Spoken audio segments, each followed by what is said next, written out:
홈 인스펙션 상담을 하다 보면 답답한 마음이 들 때가 있습니다. 잘못된 인식과 판단 때문에 손해를 받거나 후회하는 분들 얘기를 어렵지 않게 듣게 되는데요. 오늘은 홈 인스펙션 관련해서 오해와 진실이 무엇인지 함께 얘기를 나눠보겠습니다. 특히 내 집 장만을 앞두고 있는 분들은 영상을 끝까지 보셔서 후회 없는 선택을 하시기 바랍니다. 잘못된 인식 간단하게 3가지로 정리했습니다. 첫 번째, 수수료는 무조건 쌀수록 좋다. 물론 불필요하게 돈을 더 낼 필요는 없습니다. 가격이 높다고 해서 항상 좋은 것도 아니고요. 하지만 중요한 건 수수료가 싸든 비싸든 금액에 상관없이 그만큼의 가치가 있느냐 하는 것입니다. 내 집 장만할 때 홈 인스펙션의 기회는 단 한 번뿐이기 때문에 더욱더 중요합니다. 인스펙션 회사마다 수수료가 천차만별이고 포함된 서비스도 다르기 때문에 다 알 수는 없지만 그래도 소비자가 최소한의 상식은 있어야 됩니다. 그래야 100불을 내던 1000불을 내던 내가 선택한 인스펙션에 대해서 후회가 없을 겁니다. 물론 어느 회사의 인스펙션을 부탁할지 그 선택은 여러분의 몫입니다. 아는 사람한테서 소개를 받던 부동산 브로커 얘기를 듣고 결정을 하던 인터넷 검색해서 찾던 중요한 건 금액이 아니라 바로 질입니다. 제대로 알고 선택을 해야 후회가 없을 텐데 안타깝게도 말씀드렸듯이 현실은 그렇지 못한데요. 지금부터 구체적으로 몇 가지 예를 들어 보겠습니다. 자, 여기 A와 B 두 개의 인스펙션 회사가 있습니다. A 회사는 수수료가 500불이고 B 회사는 700불입니다. B 회사보다 200불이 싸다는 이유로 많은 분들이 A 회사에게 인스펙션을 부탁합니다. 그런데 자세히 보면 Property Age Fee가 적혀 있습니다. 인보이스에 다른 이름으로 표기되기도 하는데요. 집이 낡아서 인스펙션 시간이 더 걸리니까 75불을 더 내라는 겁니다. 그리고 회사에서 거리도 멀기 때문에 트래블 피, 출장비가 75불 붙는다고 합니다. 아울러 크로스페이스도 인스펙션을 하기 원하면 추가로 50불을 더 내라고 합니다. 결국 700불이 나온다는 얘기인데 B 회사와 무슨 차이가 있을까요?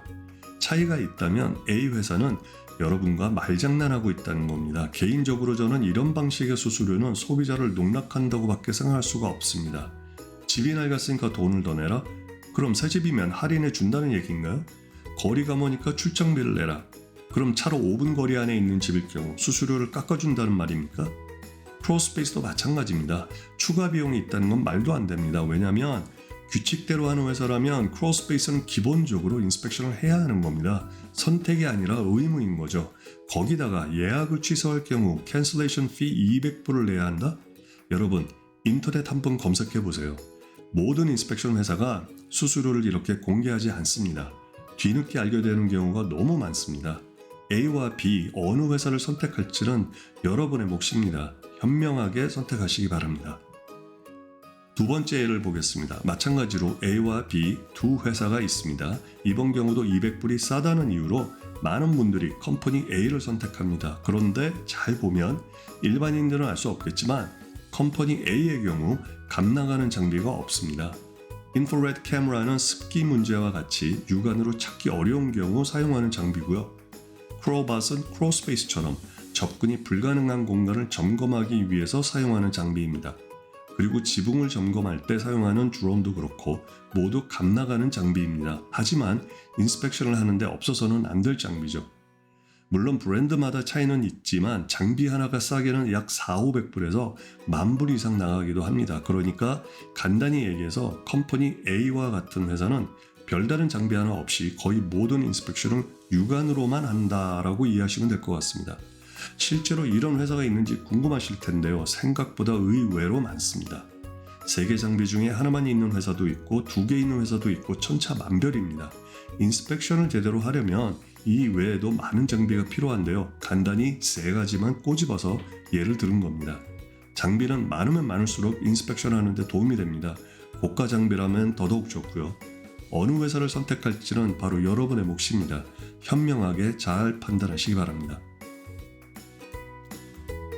홈 인스펙션에 대한 잘못된 인식. 두 번째는 미국 사람은 경험이 많다입니다. 많은 한국 분들이 인스펙션 하면 무조건 미국 사람이지 라고 쉽게 단정 짓는 것 같습니다. 어디까지나 선택은 자유니까 누가 뭐라고 할 수는 없겠죠. 누구에게 인스펙션을 부탁하던 인스펙터가 경험이 많던 적건 상관없이 한 가지 분명한 사실은 모든 홈 인스펙터가 면허증을 소유하고 있지는 않다는 겁니다. 면허증 없이 자격증만 소유한 사람이 있는가 하면 면허증, 자격증 둘 다 없는 사람도 많습니다. 어떻게 이런 일이 미국에서 가능할까요? 미국에서 홈 인스펙션 면허증을 취득하려면 주 정부가 인증한 기관으로부터 120시간의 수업을 듣고 40시간 이상 실습 교육 과정을 거친 후에 4시간에 걸친 시험을 통과해야 합니다. 한 번 떨어지면 기본적으로 한두 달은 기다려야 다시 시험을 치를 수 있는 자격을 가질 수 있습니다. 또 라이선스를 유지하려면 의무적으로 매년 24시간 이상의 교육도 받아야 하고요. 아울러 미국의 홈 인스펙션 기관으로부터 자격증을 받으려면 보시는 것처럼 많은 공을 들여야 합니다. 자격증을 또 유지하기 위해서는 매년 새로운 교육과 시험을 치러야 하고요. 그런데 중요한 건 화면을 보시면 미국의 홈 인스펙션 면허 제도가 주마다 다르다는 겁니다. 두 가지로 나뉘어져 있는데요. 홈 인스펙션 라이선스 제도가 있는 주가 빨강색, 그리고 라이선스 제도가 아예 없는 주가 파란색으로 표기되어 있습니다. 하와이를 포함해서 미국의 13개 주가 면허증이 필요 없습니다. 그러니까 누구나 마음만 먹으면 합법적으로 면허 없이도 인스펙션을 할 수 있다는 얘기입니다. 설마 이런 사람들이 정말 있을까 하실 텐데 말씀드릴 수 있는 건 생각하시는 것보다 훨씬 많이 있다는 겁니다. 문제는 소비자는 전혀 알 길이 없다는 거죠. 라이선스 제도가 없는 주에서는 지켜야 할 원칙도 없고 규정도 없고 기본적인 지식도 필요 없는 겁니다. 흔히 말해서 어깨너머로 보고 배운 사람들이 인스펙션을 하고 있는 겁니다. 이런 사실을 여러분은 알고 계셨나요? 미국에서 한인 인구가 가장 많은 캘리포니아도 파란색입니다. 라이선스가 필요 없죠. 아틀란타에도 한인분들이 많이 살고 계신데 아틀란타가 있는 조지아주도 캘리포니아와 마찬가지로 파란색입니다. 자, 인스펙션 제도가 이러한데 무조건 미국 사람을 믿고 인스펙션을 맡기시겠습니까? 아니면 홈 인스펙터가 한국분이라고 해서 크게 다른 점이 있을까요?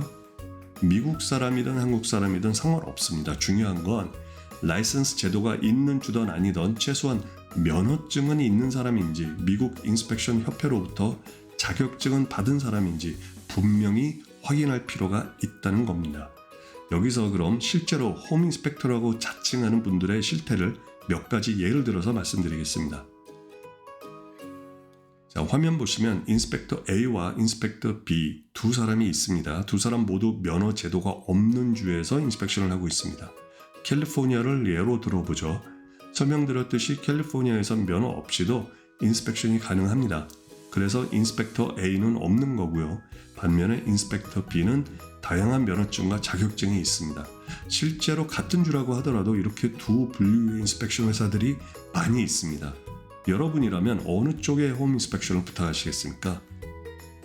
다시 한번 인스펙터 A와 인스펙터 B 예를 들어 보겠습니다. 이번에는 제가 살고 있는 시애틀, 워싱턴주를 예로 들어 보겠습니다. 워싱턴주는 라이선스 제도가 있기 때문에 A와 B 두 사람 모두 최소한 면허증이 있어야 합법적으로 홈 인스펙션이 가능합니다. 그런데 누군가 인스펙터 A에게 묻습니다. 미국의 홈 인스펙션 협회로부터 받은 자격증이 있습니까? 인스펙터 A는 자격증이 있다고 답합니다. 없는데 왜 있다고 얘기할까요? 자격증을 취득했다고 하더라도 그 자격을 계속 유지하려면 앞서 말씀드렸듯이 여러 가지 조건이 따릅니다. 지속적으로 교육도 받아야 하고 보고서도 제출해야 하고 매달 적지 않은 회비도 내야 합니다. 그렇기 때문에 많은 사람들이 부담스러워합니다. 따라서 중간에 그만두어 버리는 경우가 흔하기도 하고요. 하지만 누가 자격증이 있냐고 물어보면 예전에 받은 자격증은 있으니까 그냥 있다고 말하는 겁니다. 소비자 입장에선 전혀 알 수 없는 얘기죠. 이번에는 보험에 대한 예를 한번 들어보겠습니다. 인스펙터 B는 E&O 보험이 있는 반면에 인스펙터 A는 보험이 없습니다. 여기서 E&O 보험이란 화재 보험과 비슷합니다. 간단히 얘기해서 홈 인스펙터의 실수로 집에 데미지가 발생한 경우 홈 인스펙터의 라이어빌리티를 커버해주는 보험을 말합니다. 보험을 들고 아니고는 홈 인스펙터의 자유입니다. 의무가 아니고 선택이기 때문에 어느 주든 상관없이 미 전국에서 보험 없이도 인스펙션이 가능합니다. 하지만 개인적으로는 저는 여러분께 E&O 보험이 있는 인스펙터를 추천드리고 싶습니다. 그래야 안심하고 인스펙션을 맡길 수도 있고 인스펙션으로 인해서 어떤 문제가 발생하더라도 보상을 받으실 수 있기 때문입니다. 모든 홈 인스펙션 회사가 보험이 있지 않다는 거 꼭 잊지 말고 기억하셔서 어느 회사에 내 집 인스펙션을 맡겨야 할지 현명하게 잘 판단하시기 바랍니다. 잘못된 인식 3가지 중에 마지막은 보고서는 분량이 많을수록 좋다입니다. 그러니까 제대로 된 보고서라면 수십 페이지에 달아야 한다라고 생각하는 거죠. 결론부터 말씀드리면 잘못된 생각입니다. 물론 보고서도 보고서 나름이겠지만 보고서의 생명은 양이 아니라 질이기 때문입니다. 수십 페이지에 달하는 보고서라고 해서 잘못된 건 아니죠. 하지만 중요한 건 보고서에 담긴 내용입니다. 보고서를 받았는데 사진만 많고 사소한 이슈들로 가득 채워져 있는 경우를 쉽게 볼 수 있기 때문에 좀 더 살펴볼 필요가 있다는 겁니다. 그럼 여기서 말하는 보고서의 질은 무엇을 얘기하는 건지 몇 가지 예를 들어 보겠습니다. 자, 화면에 보고서 A와 B 두 개가 있습니다. 보고서를 제출한 두 사람이 같은 집을 인스펙션한 겁니다. 보고서 A는 엔타이-사이폰 장치가 없는 수도꼭지를 지적했습니다.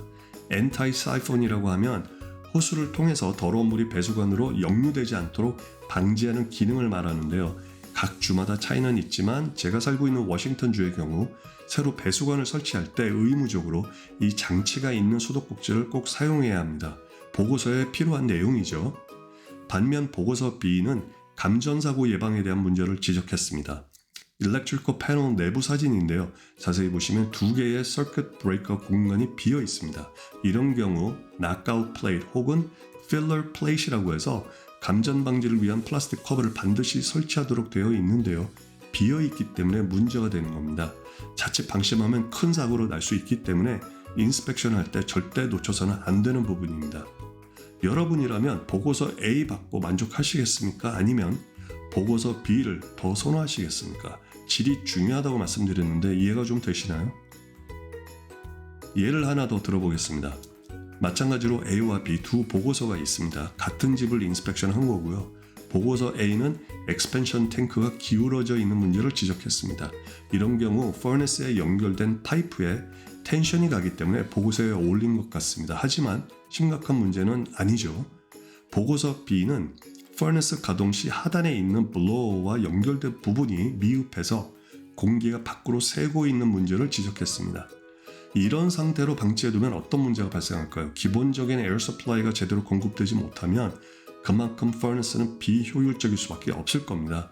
바람도 시원치 않게 나오고 공기가 새다 보니까 설정한 온도에 맞추려면 결과적으로 전기가스 비용이 더 들 수밖에 없겠죠. 보고서는 양보다 질이 중요하다라고 말씀드렸는데 A와 B 대부분의 사람들은 어느 보고서를 더 선호할까요? 이해가 좀 되시나요? 마지막으로 하나 더 예를 들어보겠습니다. 보고서 A는 커킹 문제를 지적했습니다. 제대로 공사한다면 브릭 비니어와 나무 틈 사이에 바람이나 비가 스며들지 않게 또 벌레가 들어와서 서식하지 못하도록 커킹을 하는 것이 맞습니다. 보고서에 필요한 내용이기도 하고요. 반면 보고서 B는 훨씬 더 문제가 심각합니다. 인스펙션 하다 보면 실제로 이런 문제를 간혹 보는데요. 집 밖으로 연결되어 있어야 하는 세탁기 드라이어 벤트가 다락에 디스차지 되는 경우입니다. 당연히 먼지가 집 안으로 들어오겠죠. 또 벤트에서 나오는 열이 뜨거워서 화재 발생 위험도 큽니다. 누가 왜 무슨 이유로 이렇게 어처구니 없이 설치를 했는지는 모르겠지만 중요한 건 아주 심각한 문제라는 겁니다. 자, 이 두 보고서 중에서 하나만 선택한다면 많은 분들이 어느 보고서를 선택할까요? 만약 보고서 A는 30장에 달하고 보고서 B는 20장 분량입니다 라고 말씀드리면 선택이 달라질까요? 여러분, 앞서 말씀드렸듯이 보고서의 생명은 양이 아니라 질입니다. 이해하셨으리라 믿고 현명하게 선택 잘 하시기 바랍니다. 자, 이렇게 해서 미국에서 주택검사, 홈 인스펙션은 누구에게 맡겨야 할지 오해와 진실 3가지로 정리해서 간단하게 설명을 드렸습니다. 복습하자면 1번 수수료는 쌀수록 좋다. 절대 아닙니다. 추가 비용은 있는지 최신 장비는 갖추고 있는지 꼭 확인해 보시기 바랍니다. 2번 미국 사람이면 무조건 경험이 많다. 절대 아닙니다. 면허는 있는지 자격증은 있는지 보험은 들어놨는지 꼭 물어보시기 바랍니다. 3번 보고서는 분량이 많을수록 좋다. 절대 아닙니다. 분량이 많은 게 좋은 게 아니라 질이 중요합니다. 현명하게 잘 판단하셔서 후회 없는 홈 인스펙션 결과가 있기를 바라겠습니다. 관심 있는 분들은 화면에 보이는 링크를 이용해 보세요.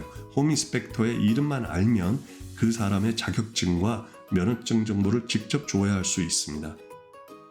이렇게 해서 오늘 준비한 영상은 여기까지입니다. 그럼 저는 다음 영상에서 뵙겠습니다.